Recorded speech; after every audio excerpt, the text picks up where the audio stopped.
It's time for the STL United Soccer Show, St. Louis's only all-soccer program. Oh, what's a finish?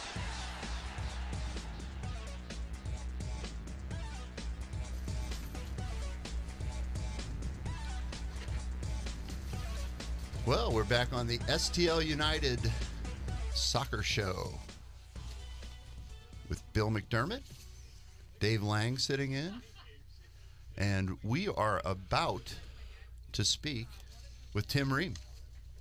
Tim Ream, who, by the way, will be the first St. Louisan to begin playing in the English Premier League with the Bolton Wanderers. I spoke with Tim last week, and he was kind enough during really in the throes of doing absolutely everything to try to get over to England, doing all the paperwork, the passporting, things of that nature. So he's back in New York, headed to Bolton, maybe Tuesday or Wednesday, depending upon everything that transpires with all that paperwork, which seems to be endless. You know, as Tim played for the Red Bulls the last 2 years in Major League Soccer, a lot of things have been talked about that he was ready to go to play in England, perhaps with Arsenal at the outset, but now we find out it was finalized on Thursday. He's now a member of the Bolton Wanderers.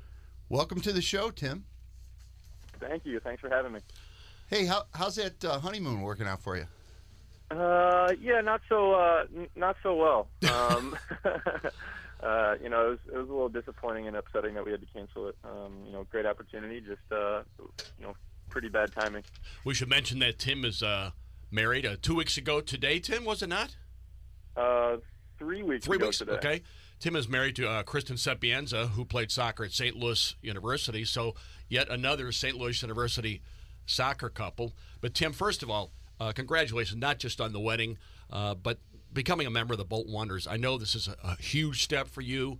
The coach of the Red Bulls, Hans Backe, said it is going to be a big step for Tim, but he has every confidence in the world in you, so congratulations. And give us a feel, Tim, of all the various things that you had to go through. I mentioned just before you got on the air that you had to go through a lot of paperwork, the passport, things of that nature. Just give us a feel what the overall process entailed.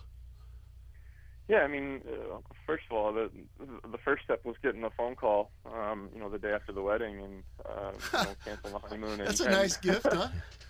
Going over there that week, you know, and then from there it was, you know, a lot of the holdup was the work permit, and you know, I didn't automatically qualify with playing in 75% of meaningful national team games over the past 2 years. Mm-hmm. So, you know, we had to get a lot of you know, support letters from, you know, guys with big time resumes who have, you know, played at the highest level and played in the Premier League. You know, guys like obviously Thierry, you know, Roy Hodgson from West Brom, you know, a couple other coaches who have, you know, seen me play.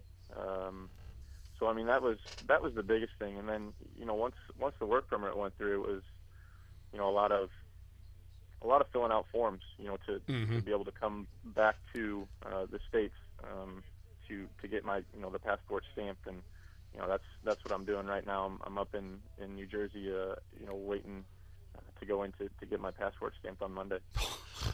Well, Tim, you graduate from St. Dominic. Special shout out to the Crusaders, huh? Yeah, they won the 2005 Missouri Class II state title. Then Tim goes on to play at St. Louis University, and then for the New York Red Bulls. And I think what's really incredible, Tim, having followed this league since its inception in 1996, is the fact that in your very first year, your rookie year, you play every minute of every game. This is a huge step to jump from intercollegiate soccer to MLS. How did you properly prepare it? Not just the physical side of the game, but the mental side of it as well. How did you prepare, Tim?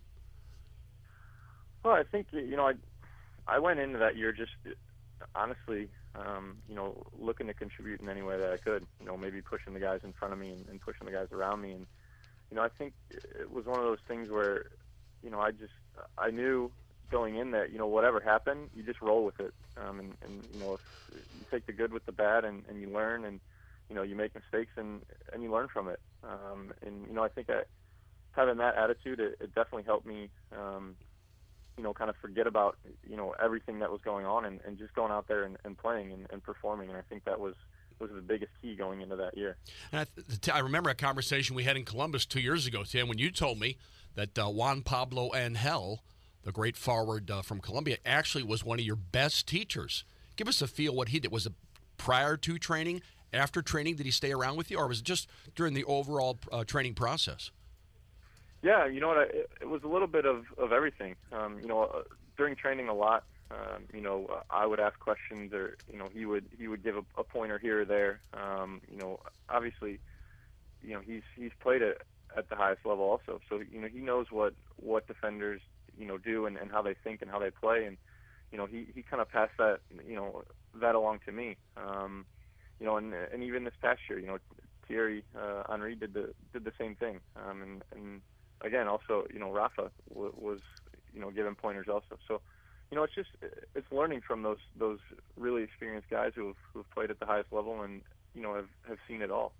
You mentioned Rafael Marquez. He's back with the Red Bulls this year. He is back there, yeah. I think he's ready to go. He's more committed this year. I went to training yesterday and talked to all the guys, and everybody looks good and ready to go.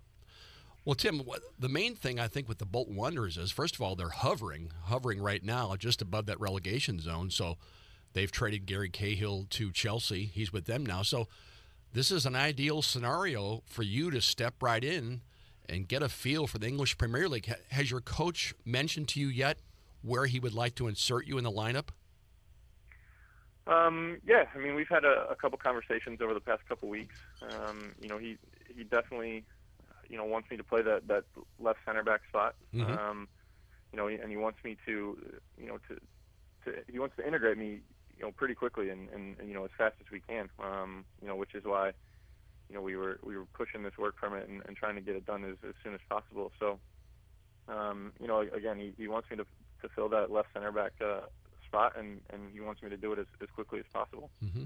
Tim, you talked about the fact that one of the things that was holding up the work permit was going through the overall process of meaningful national team games. Have you talked with Jurgen Klinsmann lately, and are you still on the United States national team radar screen?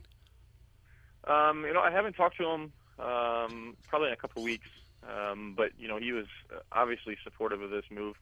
Mm-hmm. Not only does it help me in my progression and taking that next step as a player, and but again it helps the national team in the future.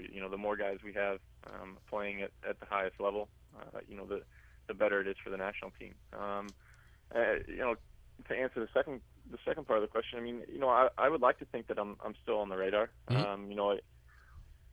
I talked to him in December about not being in the January camp because of getting married and going on the honeymoon, and then then after that it was still a possibility to go in there after the wedding because to stay fit, but Bolton called me and wanted me to come over there instead. So I'm definitely still in the picture. It's just a matter of now getting games and continuing to improve. So I'm that number one guy. Good. Hey, Tim, I know for a fact that you have a lot of your people listening because I saw Greg Keller's opens on the last email, and there are a lot of your people listening to you. Got anything you want to say to him? Yeah, I mean, I just want to thank everybody back home who have supported me and helped me along the way from when I was playing club ball with Gallagher and up through St. Dominic and playing with all those guys and all the coaches I've had along the way. Like you said, Greg Keller, Tom Billicky, Tommy Howe, Kevin Kalish, obviously Dan Donegan and Sorber when I was at SLU. So I just want to thank everybody for all the support and all the help they've given me throughout the years. Well, Tim, we know you have a ton of things to do in preparation for your move. We want to thank you very much again, but most especially, congratulations done, mate. On this huge step in your career. Congratulations, hey, just Tim. think about this.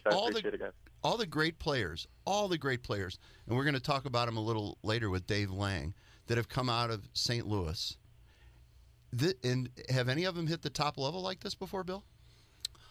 Not to my knowledge to get into the English Premier League. Now, Brian McBride obviously has. But not born in St. Louis. But he is not born. He's not a native born in St. Louis. Native born. I mean, that's That's a fantastic honor. It's a great honor, Tim. You know, it's hard to imagine because, like you said, there have been so many unbelievable players coming through there that, you know, when you guys say that you know, that kind of blows my mind. That surprises me, you know, a lot.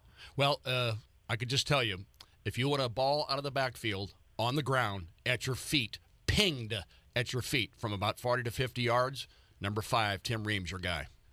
Hey, Thank Tim, you. I appreciate it. Tim, thank you so much for giving us your valuable time. Can we call you again sometime? Absolutely. Anytime you guys want, just give me a heads up. Okay. Great, man. Thanks Tim. again. All the best. Thanks. Okay, we're going to go to a break.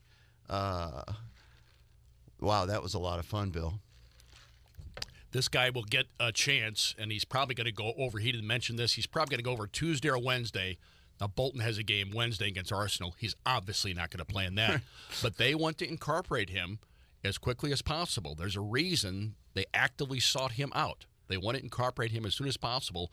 And as I mentioned to him just briefly, what they have to contend with, what the Bolton Wanderers have to contend with, is not being relegated for next season. They're hovering right there now. That's that, what is it, 100 million pound separation from going down to the champion, to the championship, which is actually the second division. Okay, folks, I have no clue where we are on our schedule, but Matt,